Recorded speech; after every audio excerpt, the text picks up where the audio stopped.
Hello दोस्तों, welcome to this video. तो जैसे कि आप देख पा रहे होंगे कि मैं एक बुक का रिव्यू करने जा रहा हूँ और बुक का नाम है Vishnu and Garuda the eagle. तो इसका कवर पेज देख के आपको अंदाज़ा हो रहा होगा कि ये बहुत ही सुंदर तरीके से बनाया गया है। बहुत ही सुंदर और आकर्षक चित्र इसमें इस्तेमाल किए गए हैं और विष्णु और गरुड़ जी का नाम है। इसका मतलब ये स्पिरिचुअलिटी से रिलेटेड कोई पुस्तक है, लेकिन इसमें इतने सुंदर चित्र इस्तेमाल किए गए हैं। इसका मतलब है ये बहुत ही सरल तरीके से, बहुत आकर्षक कहानियों के माध्यम से ये संदेश पहुंचाया जा रहा है और ये इससे हमें पता चलता है कि ये ज़्यादातर बच्चों के लिए ही बनाया गया है। तो देखते हैं पहले बुक में अंदर क्या है। हाँ, तो यह लिखा है Vishnu and Garuda the eagle by Shivavilas. तो यहाँ पर भी आप देख पा रहे होंगे कि बहुत ही शानदार, बहुत ही कलरफुल एक चित्र बना हुआ है जिसमें विष्णु भगवान जो है गरुड़ की सवारी कर रहे हैं। जो गरुड़ था, गरुड़ विनाता और कश्यप मुनि के पुत्र थे। मतलब उनकी माता का नाम था विनाता और पिता का नाम था मुनि कश्यप। और उनका जो शरीर था वो आप इस चित्र में देख पा रहे होंगे। उनका जो शरीर है वो है इंसानों का, लेकिन उनका जो चेहरा है या फिर चोंच, पंख या फिर जो नथुने हैं वो सब किसके हैं? एक ईगल जैसा है, पक्षियों जैसा है, ईगल जैसा है। लेकिन उनका जो बॉडी है, जो शरीर है वो इंसान जैसा है। जैसा कि आप इस चित्र में देख ही पा रहे होंगे, ये गरुड़ का चित्र बना हुआ है। एक बार क्या हुआ, विनाता जो है वो अपने जो सौतन है जिनका नाम है कद्रू, उनसे एक शर्त हार जाती है। जैसे कि हम लोग कभी कभी करते हैं ना, अपने दोस्तों से या फिर किसी भाई से या फिर बहन से किसी चीज़ को लेकर हम शर्त लगाते हैं और कभी कभी शर्त जीतते भी और हार भी जाते हैं। तो अगर शर्त हार जाते हैं तो हमने जिनसे शर्त लगाया है उनकी बात हमें माननी पड़ती है। तो इसी तरीके से यहाँ पर विनाता और कद्रू के बीच में भी एक शर्त था और नियम अनुसार क्या हुआ कि हारने के बाद कद्रू जो है उसने चीट करके, यानी कि धोखा देके विनाता को हराया और उसे अपना गुलाम बना लिया। शर्त अनुसार क्या किया? उसे अपना गुलाम बना लिया। लेकिन ये देखकर गरुड़ भगवान जो है वो बहुत दुखी हो गए, क्योंकि गरुड़ भगवान जो है वो बहुत मातृभक्त, बहुत ही ज़्यादा अपने माता की उन्हें भक्ति करते थे वो माता की। तो ये देख के उन्हें बहुत दुख हुआ कि उनकी माता जो है अब एक स्लेव बन चुकी है। तो अपने माता को जो कद्रू है उनके चंगुल से छुड़ाने के लिए वो डेस्परेट हो गए। मतलब वो कुछ भी कर गुजरने को राजी थे। और जो कद्रू है ना, वो क्या है, वो जो सरपेंट जो है, नाग जो है, सारे नाग जो है उनकी माता थी कद्रू। और उनका शर्त ये था कि देवलोक जाकर अगर जो गरुड़ है वो अगर देवलोक जाकर पूरा का पूरा अमृत लेके आए उनके लिए और उनके सारे के सारे जो नागपुत्र थे उनके लिए, अगर देवलोक जाकर वो जो अमृत है वो लेकर आए तो फिर वो उनकी माता को मुक्त कर देंगी, स्लेवरी से मुक्त कर देंगी। और इसके बाद देखते हैं हम कहानी में क्या होता है। जैसे कि आप यहाँ पे देख पा रहे हैं, ये जो चित्र है ये है कौन? ये है कद्रू। और ये जो चित्र बना हुआ है ये है विनाता। और आप यहाँ पे नाग देख ही पा रहे होंगे और इधर है गरुड़।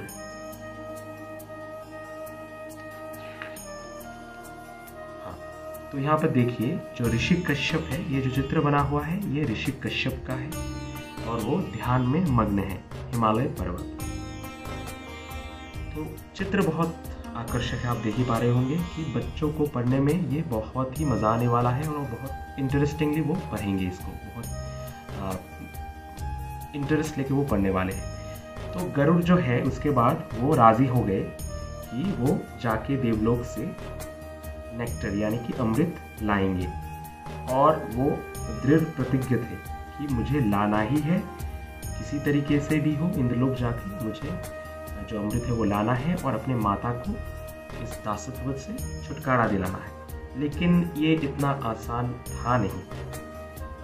जो इंद्रलोक है वहाँ पे जो अमृत है उसकी जो रखवाली थी वो बहुत ही कड़ी रखवाली थी। वहाँ पे पहुँचना तो बहुत मुश्किल ही था और अमृत को लेना और लेके वापस लौटना वो तो लगभग इम्पॉसिबल था, नामुमकिन था। और कोई इसके बारे में सोच भी नहीं सकता था कि इंद्रलोक जाके या फिर देवलोक जाके अमृत को चुरा के लाएगा। लेकिन गरुड़ भगवान जो गरुड़ थे वो बहुत ही मातृभक्त थे, तो माता के इस दुर्दशा को मिटाने के लिए वो कुछ भी कर गुजरने को राजी थे। तो इसलिए उन्होंने क्या किया, आशीर्वाद दिया। तो विनाता जो है, विनाता ने पुत्र के इस जर्नी से पहले उन्होंने जो वायुदेव है और जो अग्निदेव है उनसे स्तुति की, उनसे अपने पुत्र की सुरक्षा के लिए स्तुति की।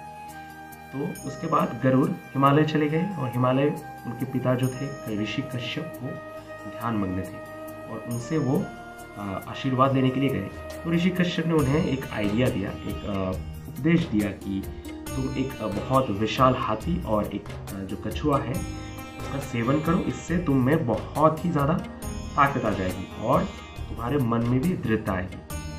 तो यहाँ पे आप देख ही पा रहे होंगे जो गरुड़ है वो एक हाथी का और एक जो कछुआ है उसका वो सेवन कर रहे हैं।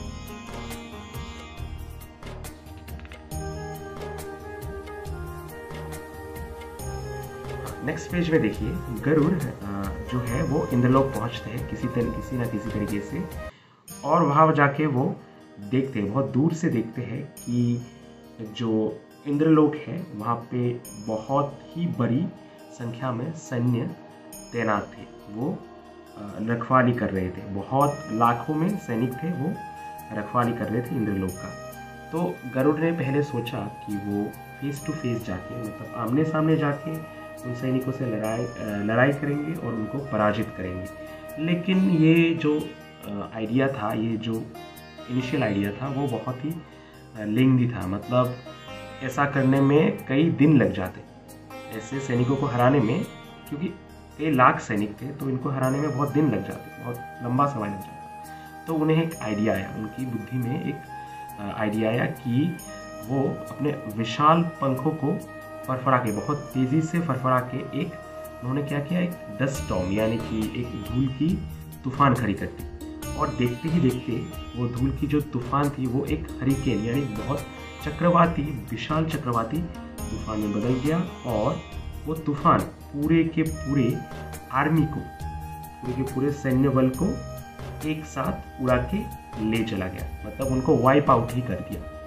तो इससे क्या हुआ, बहुत ही कम समय में उन्हें इस विशाल सेना से छुटकारा मिल गया। तो आप देख ही पा रहे होंगे गरुड़ भगवान जो है वो अपने पंखों को बहुत तेज़ी से फरफरा रहे हैं, और जो सैनिक है वो क्या कर रहे हैं, वो हवा की भांति इस चक्रवाती तूफान में फंस गए हैं, वो उड़ रहे हैं। उसके बाद क्या हुआ देखिए,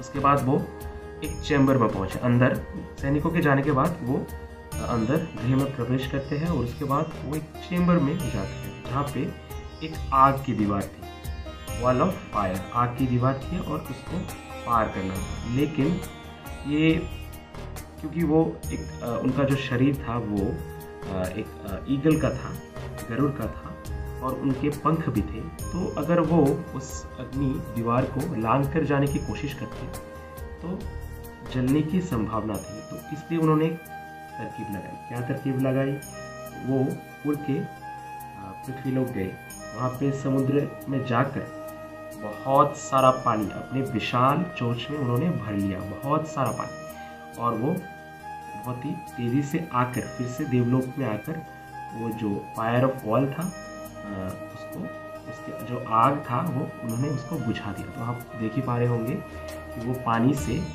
जो अग्नि दीवार थी उसके जो आग था उसको वो बुझाने की कोशिश कर रहे हैं। और यहाँ पर आप देख ही पा रहे होंगे जो अमृत कलश जो है वो यहाँ पर मौजूद है, और जो चित्र जो है आप देख ही पा रहे होंगे बहुत ही ज़्यादा आकर्षक है।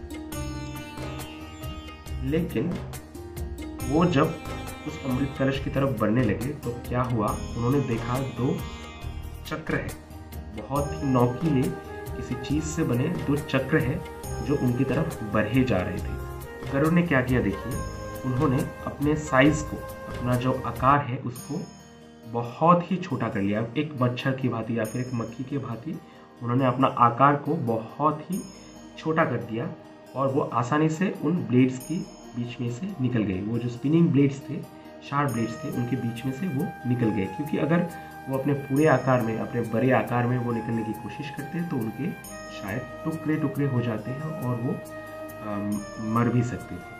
तो उसके बाद क्या हुआ, वो सामने जाते ही क्या देखते हैं, जब अमृत कलश के एकदम निकट पहुंच जाते हैं तो वहाँ से विशालकाय बहुत ही जहरीले सांप निकल आते हैं। आप देख ही पा रहे होंगे चित्र में, जो 2 विशालकाय बहुत जहरीले सांप जो इस अमृत कलश की रक्षा कर रहे थे वो निकल के आए और उन्हें बाइट करने के लिए वो आगे आ रहे थे, उनको अटैक करने के लिए वो आगे आ रहे थे।